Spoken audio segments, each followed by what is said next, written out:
When Megan first became an entrepreneur, she had big dreams, but had so many ideas that she couldn't implement any of them. She wanted structure and freedom and shifted from being hyper focused with bursts of energy to switching from task to task. Coaches told her to just be more consistent with her marketing.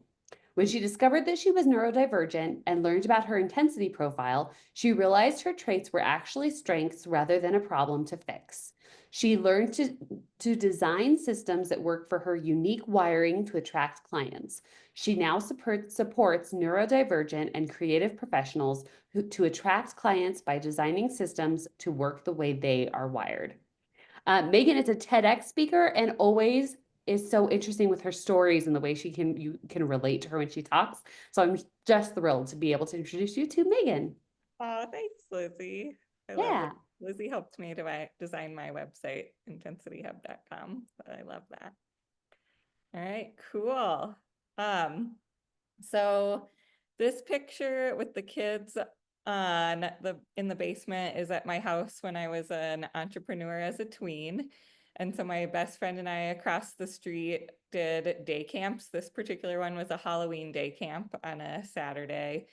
And we would use my lesson planning book that my mom, who was a teacher, gave us to write down like the art projects and the snack and the book and the games and the different activities that we were going to do, and go buy our supplies with our parents. And then we would print flyers and go door to door in the neighborhood to let everybody know. And they paid us 50 cents an hour per kid to do this, which I would absolutely love to have something like that for my kids.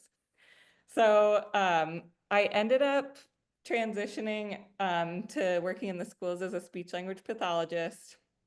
And I really noticed that it it was just not designed for the kids who were neurodivergent and kind of had the different disabilities or learning differences.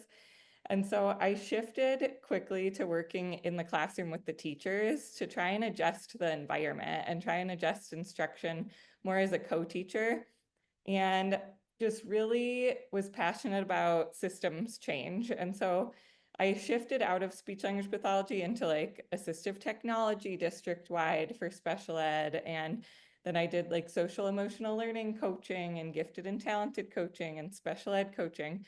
So I was just really passionate about trying to work together with teachers to create supportive learning environments for all of the students. And at one point, right after I'd gotten my principal license and I was planning to be a director of special ed, I burnt out. And I decided to transition to a startup company that was, it was ed tech to do software for special ed teachers. And it was really a stepping stone in learning that it was possible for me to create my own business. I was one of the first people that former special ed teacher and leader had hired. And I learned so much from that and decided that I really wanted to shift to my own business.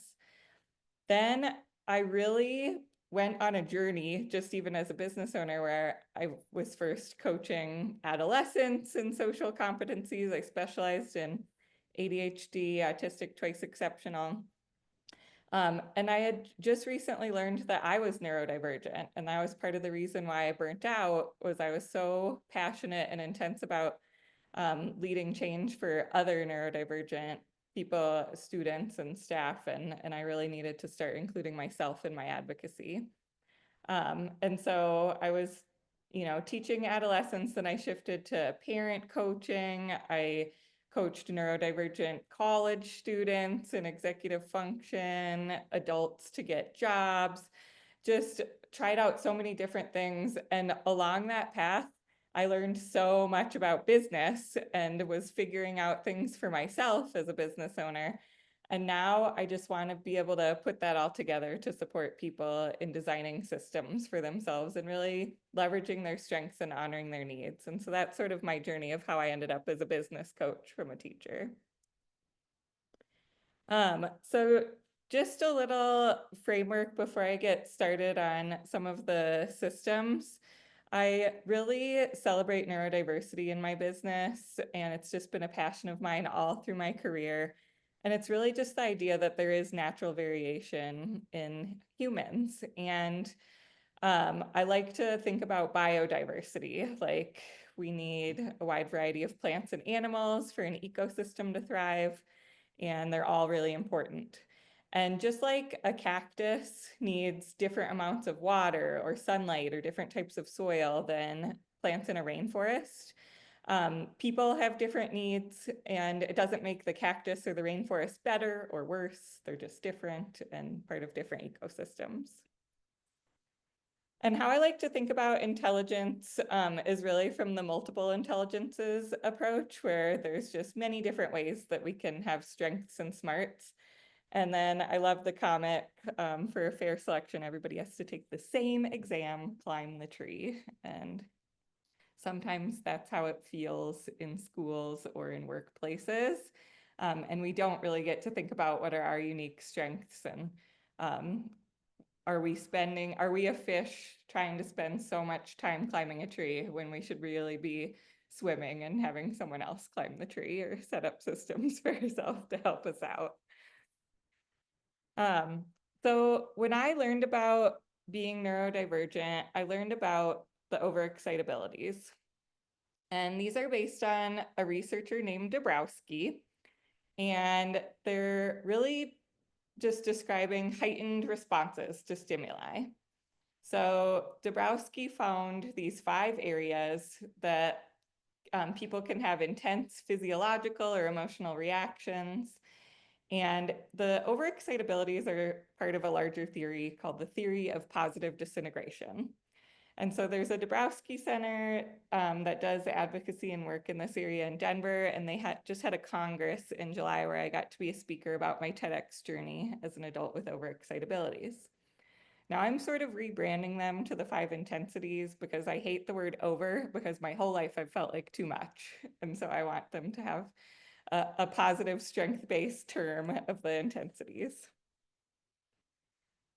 And actually, I've been invited to be on their podcast this summer, the Positive Disintegration podcast that I'm really excited about.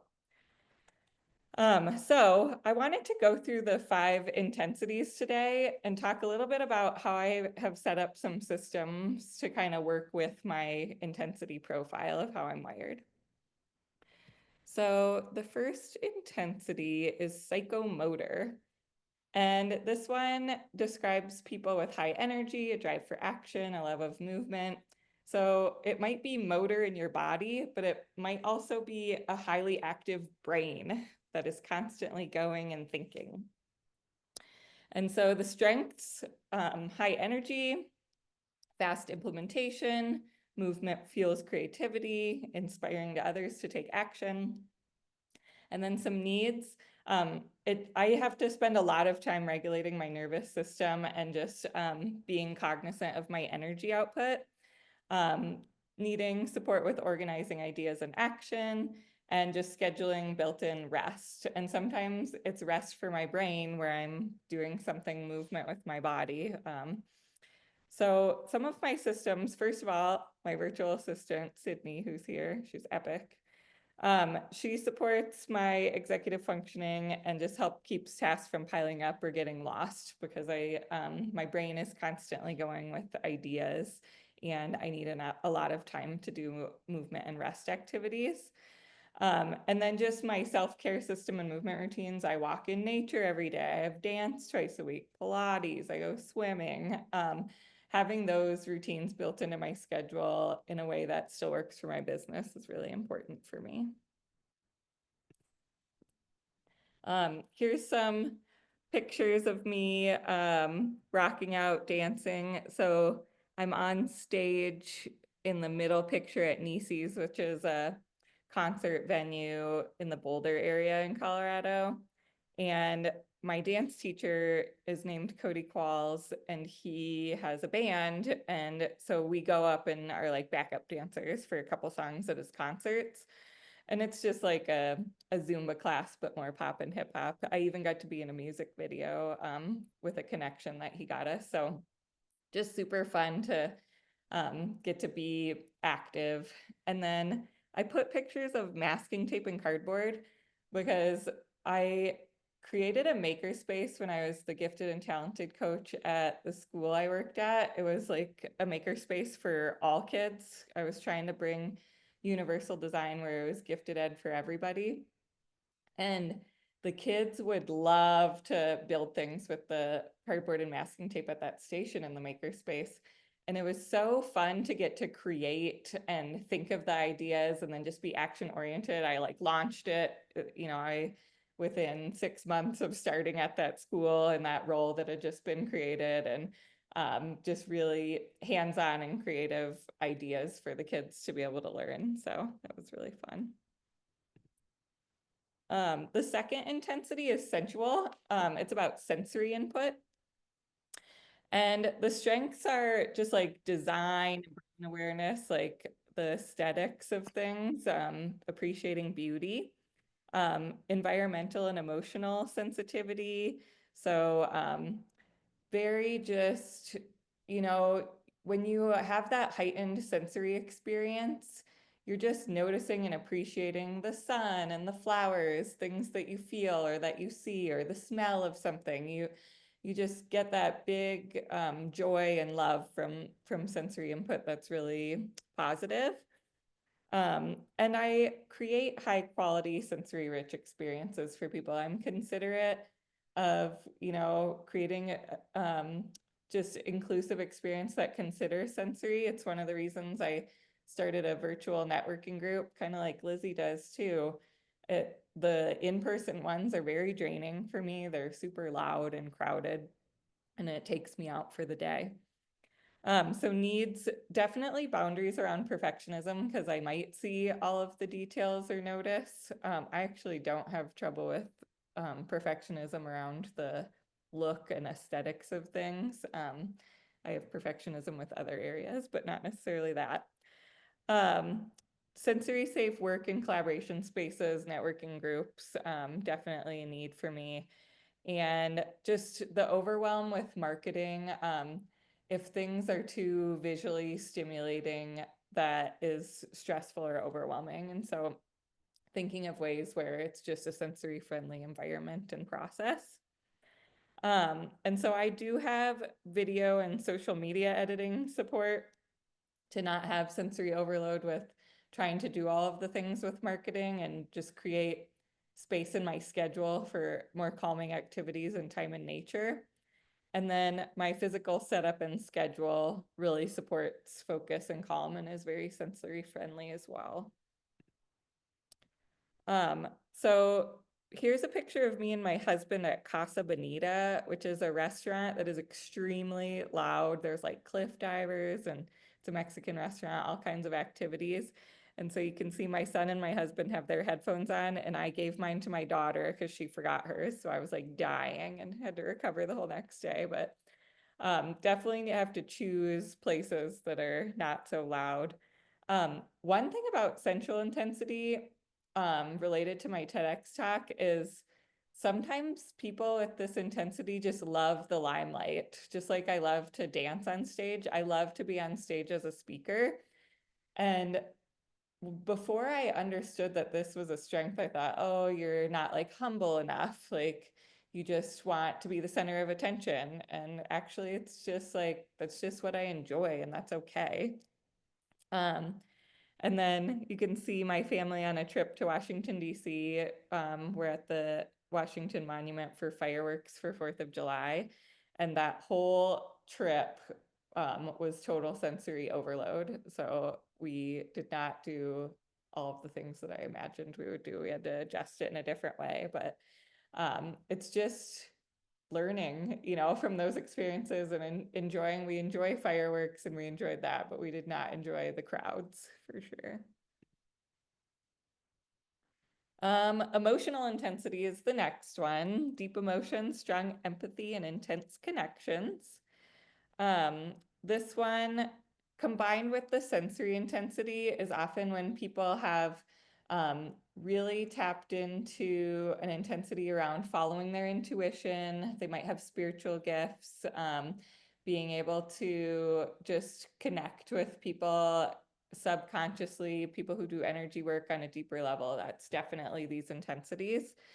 Also, the strengths are just values-aligned leadership, emotionally attuned coaching and communication, being intuitive about what people need when, and the needs are definitely those clear energy boundaries, and then the normalized marketing rejection. The rejection sensitivity can feel really intense when someone says no, or I put myself out there and people don't sign up for one of my workshops or don't want my program. Same with pricing, wanting to just be able to help everybody and being able to navigate my emotions and my values, and also include myself in my financial self-care, and wanting to be able to make an impact by having a business that's sustainable. So my top systems for this are my Mighty Networks community.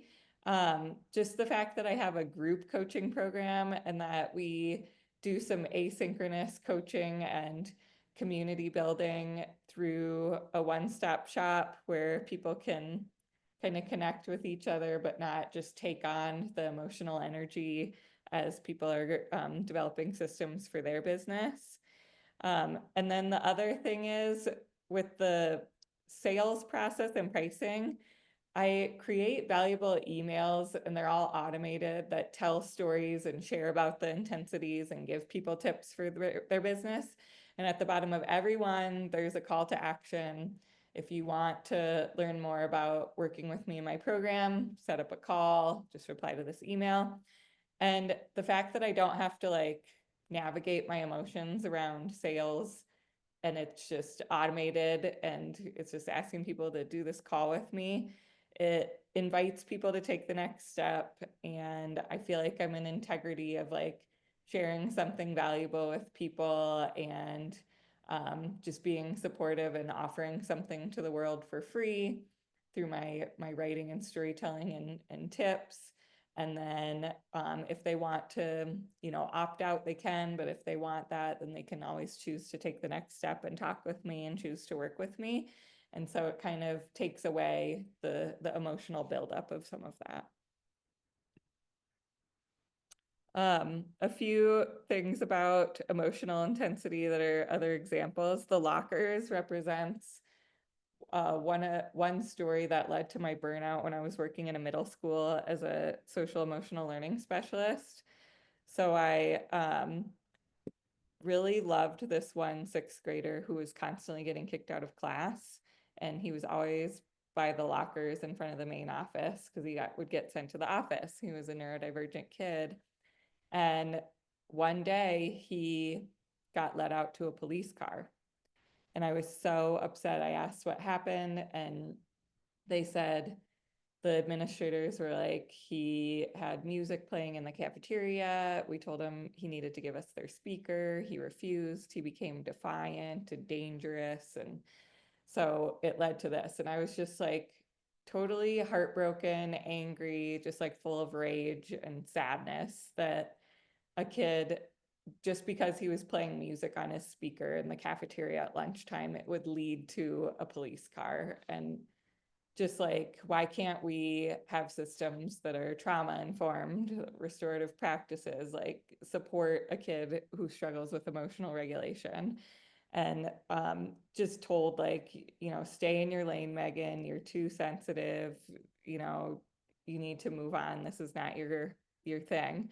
And those type of situations were really intense for me and led me to really need something different. Sometimes my emotional intensity has made me feel like a rug. There I am laying on a rug where people walk all over me because I'm just so kind and caring and compassionate. And so I've had to learn how to set boundaries in my business to take care of myself too. There's a picture of me with my headphones on a pillow. That was at a retreat I hosted in January for people to design business systems. And I scheduled 3 hours of downtime every afternoon and would just go chill and recharge. And I just take on the emotions of other people. And I'm just so passionate that I need a lot of recharge time. And then I spoke at the Renegade Motherhood networking event, which is an organization in Colorado.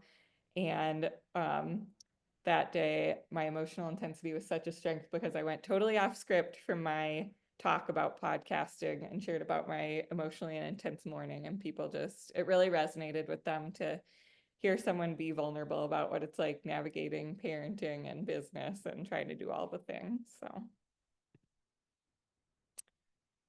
the next intensity is intellectual. People who have deep curiosity or deep thinkers, a love of learning.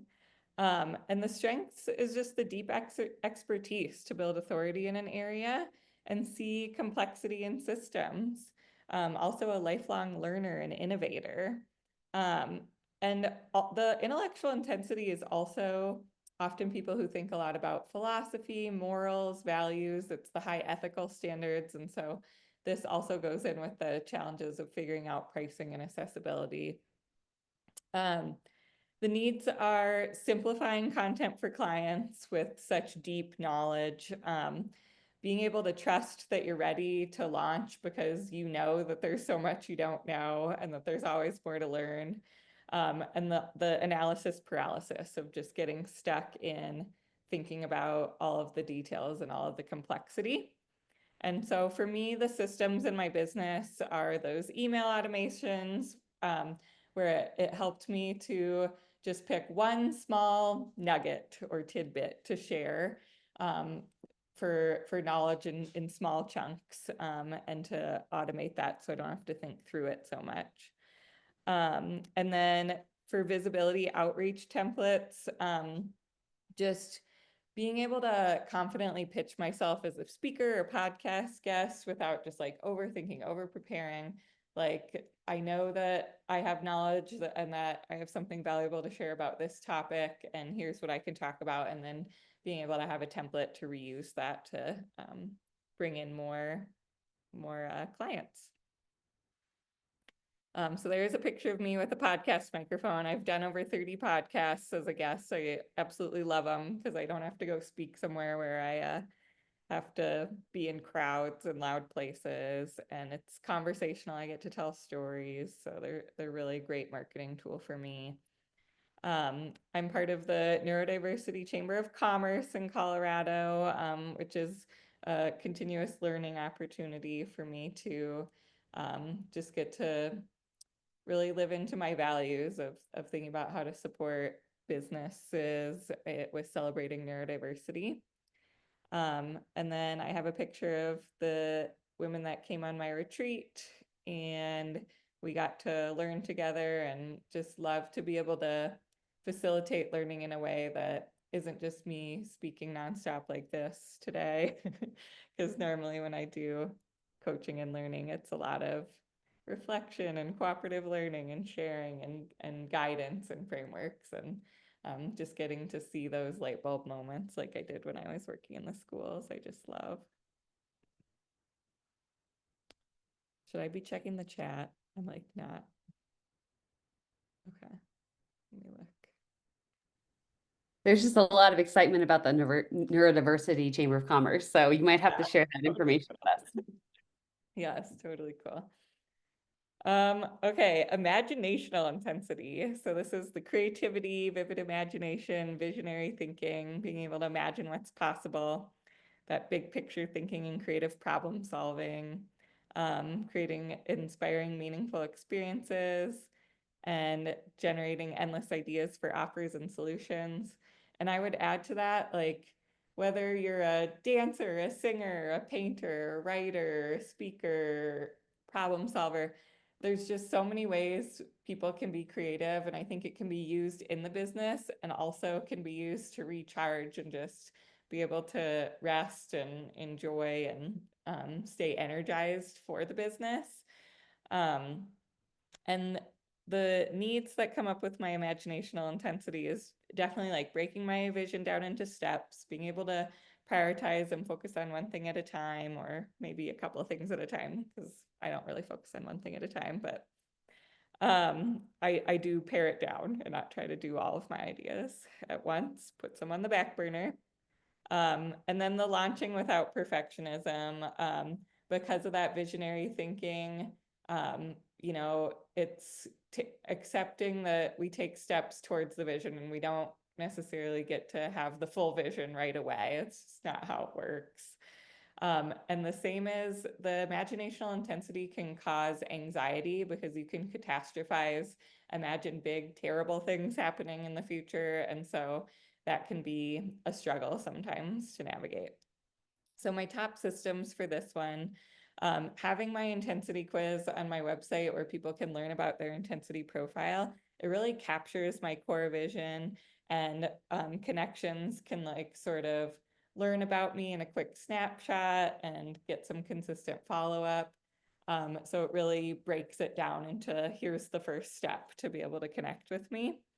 And then just my signature talks and adaptable framework. So this talk, I did a 90-minute workshop for CHAD, which is an ADHD organization.